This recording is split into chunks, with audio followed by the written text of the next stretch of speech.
Good afternoon বন্ধুরা, mummy and me চ্যানেলের আরেকটি ভ্লগে তোমাদের সকলকে স্বাগত জানাই। আজকে পুরীতে আমাদের দ্বিতীয় দিন।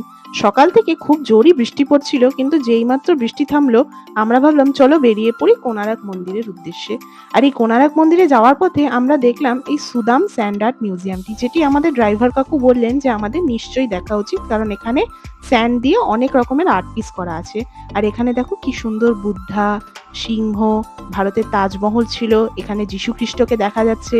তাছাড়াও ভারতের ফ্ল্যাগ এবং কিংকং সহ আরো অনেক স্যান্ডার দেখতে পাই। আর এই দেখো, জগন্নাথকে দেখার পর আমরা চন্দ্রভাগা নদীর তীর দিয়ে আস্তে আস্তে মেরিন ড্রাইভ ধরে পৌঁছে গেলাম কোণারক মন্দিরে। যখন কোণারকে পৌঁছালাম তখন অলরেডি বিকেল গড়িয়ে সন্ধে হয়ে যাচ্ছিল, কিন্তু তবুও এক্সাইটমেন্ট একটুও কম ছিল না। এখানকার স্কাল্পচার, পুরো মন্দিরটির ইতিহাস, 24টি চাকা এবং রাজার ছেলে ধর্মর আত্মহত্যার কথাটি জেনেও গাইডের কাছ থেকে আমাদের খুবই ভালো লাগলো। এবং দেখো, এখানে অন্ধকারের জন্য ফোকাসটা একটুখানি বিগড়লেও জায়গাগুলো যতটা সম্ভব নেওয়ার চেষ্টা করেছি। চলো দেখা হবে তাহলে পরের ভ্লগে, ততক্ষণের জন্য টাটা বাই।